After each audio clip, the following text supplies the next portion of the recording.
pelanggaran alih fungsi lahan pertanian yang merupakan kawasan budidaya pertanian lahan basah dan masuk dalam lahan pertanian pangan berkelanjutan yang dilindungi undang-undang diduga terjadi di area Desa Kesuben, Kecamatan Lebak Siuk, Kabupaten Tegal. Lahan pertanian yang direncanakan akan menjadi lahan industri oleh PT Hansom yang dilimpahkan ke PT Lee Foodware Indonesia yang merupakan perusahaan swasta asal Korea, ada indikasi penyalahgunaan program pemerintah yang bukan haknya, yaitu pendaftaran tanah sistematis lengkap atau PTSL oleh investor yang berbadan hukum swasta untuk membebaskan lahan pertanian yang akan dialihfungsikan menjadi lahan industri. Hal ini disampaikan oleh Jumar Hardiansah dari komunitas aktivis pro investasi KAPI Bergas.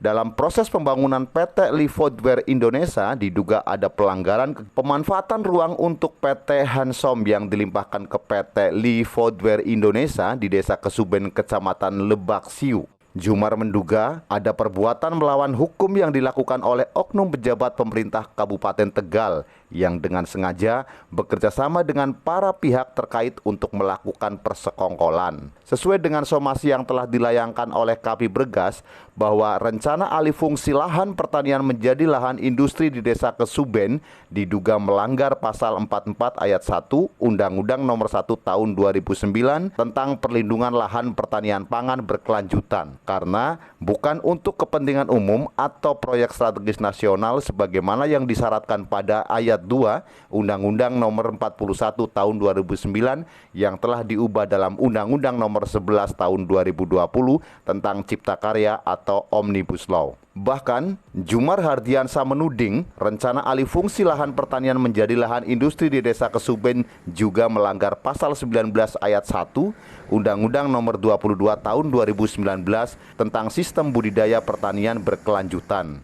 Bukan itu saja, kegiatan pemanfaatan ruang di Kesuben diduga melanggar pasal 61 huruf A dan B Undang-Undang Nomor 26 Tahun 2007 tentang penataan ruang sebagaimana yang telah diubah dalam Undang-Undang Nomor 11 Tahun 2020 tentang Cipta Karya atau Omnibus Law karena tidak sesuai dengan Perda Kabupaten Tegal Nomor 10 Tahun 2012 tentang RT RW Kabupaten Tegal. Jumar juga mengendus ada indikasi dugaan pelanggaran terhadap Undang-Undang Nomor 31 Tahun 1999 tentang pemberantasan tindak pidana korupsi sebagaimana telah diubah dengan Undang-Undang Nomor 20 Tahun 2001 pada pasal 2 ayat 1 dan pasal 3. Berarti memang awal di 2017 investor membebaskan lahan melalui tim Pak Aan di sini dengan Pak Carik juga sebagai tim. Dan di sini ada dugaan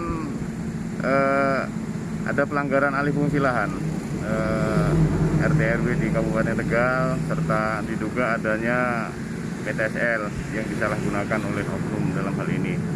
Kira-kira seperti itu. Ya, ini sebenarnya luas lahannya berapa sih yang dibebaskan? Awal 6 hektar yaitu untuk investor dari Korea Selatan untuk garmen. Indo. Lalu dalam tengah perjalanan di take over oleh Korea juga masih satu owner yaitu Lee Foodware Incorporation yaitu pabrik sepatu. Ya. Betul, diduga ada pelanggaran RT RW jalur hijau sesuai pasal yang berlaku tentang Undang-Undang alih fungsi lahan tersebut di Kabupaten Tegal. Nah, Muhammad Sisolo bagaimana? Untuk lebih lanjutnya kami tidak memahami regulasinya seperti apa, cuman dia terlibat dalam tim pembebasan. Tim pembebasan. Betul.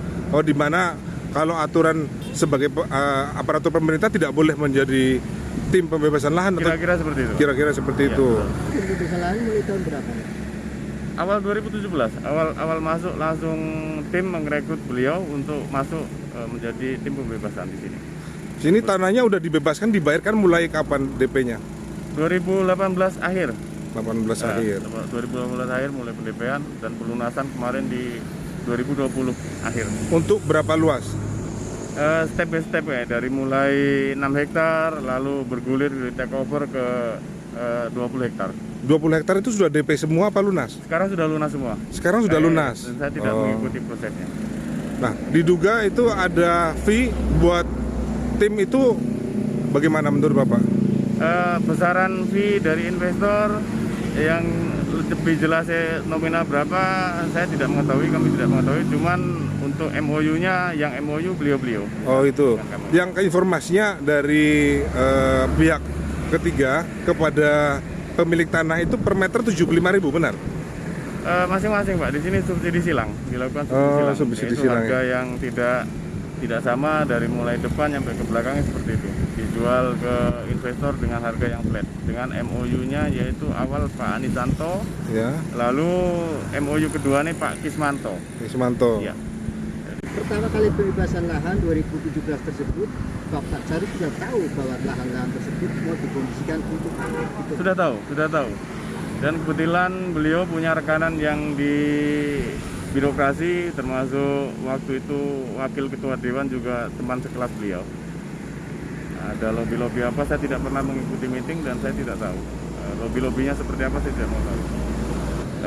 Dari tahun 2020 kami ngecek belum ada perubahan zona perda yang diketok, belum ada kayak. Belum ada, Iya. berarti sini ada pelanggaran peraturan daerah, Betul. pelanggaran aturan undang-undang lingkungan hidup ya Pak? Betul. Lah kira-kira ancamannya apa kalau pelanggaran terhadap undang-undang lingkungan hidup itu?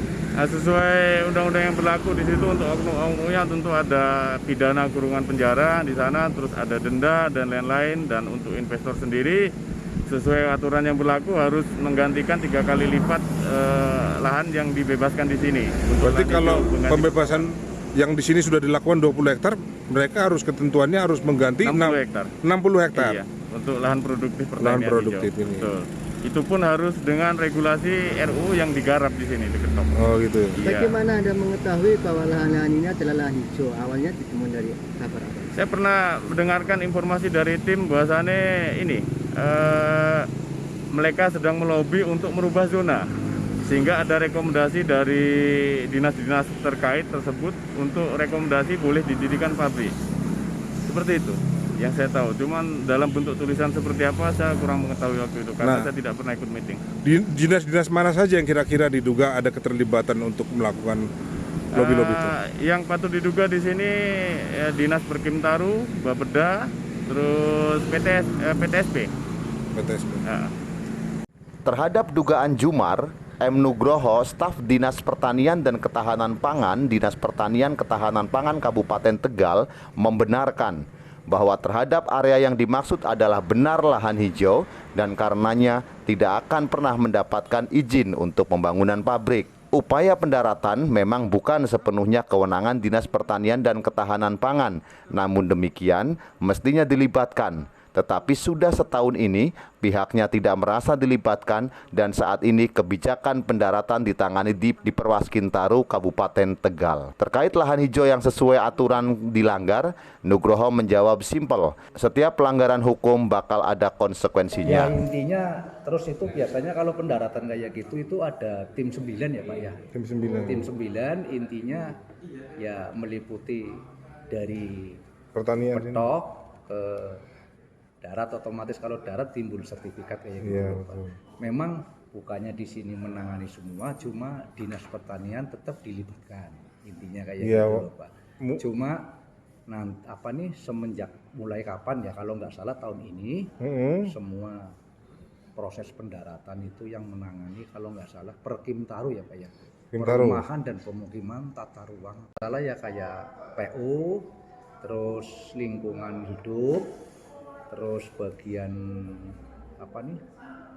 yang masalah perundang-undangan ya Pak ya, agraria Atar BPN. iya yang di Pemda itu khusus Bang ini Tegal ada ya Pak ya. Iya. Di Tegal itu di kecamatan yang di itu loh Pak, yang di Jalan 2 itu, Iya. di Jalan 2 yang sampai sekarang kepengurusannya terbengkelai Pak. Kenapa? Karena apa? Di situ lahan hijau sih Pak.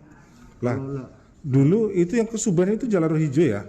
aduh, hijau jelas nggak bisa Pak. Sampai Jalur hijau? kapanpun itu nggak bisa. Tidak bisa keluar Nggak izin. bisa. Ya kalau misalnya ada tekanan dari atas, Dinas Pertanian Ya, berani.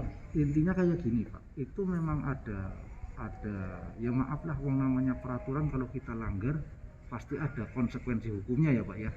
Ya cuma Ya kita cuma ya mungkin Bapak lebih tahu. Menanggapi tudingan Jumar, Dinas Penanaman Modal dan Pelayanan Terpadu Satu Pintu DPMPTSP Kabupaten Tegal, Kasih Pelayanan Administrasi Arif Priyono melalui stafnya Hartono menjelaskan bahwa berdasarkan surat dari Dinas Parkimtaru Kabupaten Tegal tertanggal 23 Oktober 2020 yang merujuk kepada surat rekomendasi dari Direktorat Jenderal Tata Ruang Kementerian Agraria dan Tata Ruang Badan Pertanahan Nasional nomor PF01-633/200/Romawi 10 tahun 2021 bahwa berdasarkan garis koordinat dan lampiran Perda Kabupaten Tegal nomor 10 tahun 2012 tentang RT/RW Kabupaten Tegal menyatakan proses perizinan pabrik sepatu dapat dilanjutkan.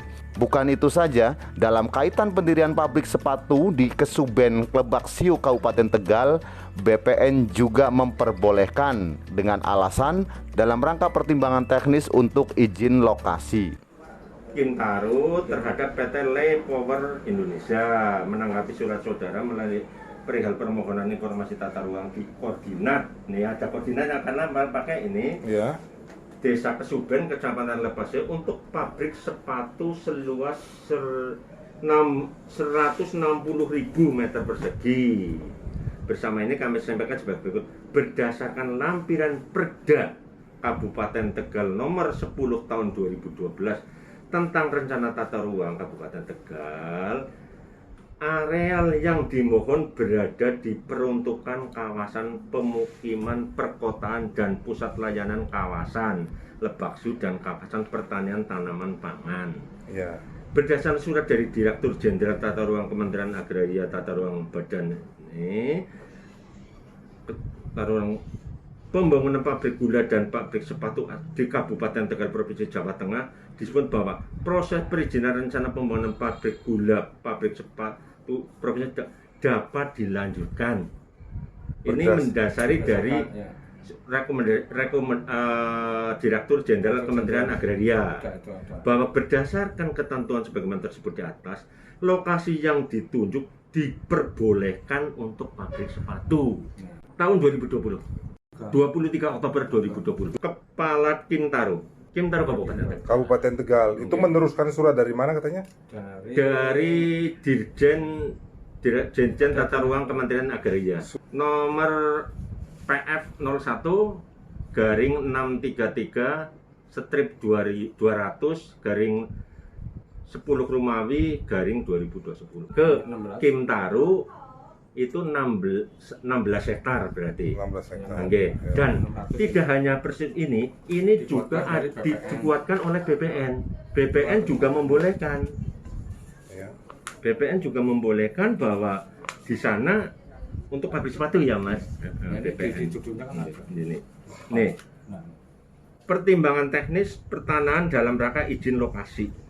Semuanya pun sama. Nama untuk pembawahannya nama Hin Byong Yong atas nama PT Lea Power Indonesia. Luasnya sama. Terlepas dari itu semua, tujuan investasi dan pembangunan pabrik tentu tak akan lepas dari upaya peningkatan kesejahteraan masyarakat Tegal melalui pembukaan seluas-luasnya lapangan pekerjaan.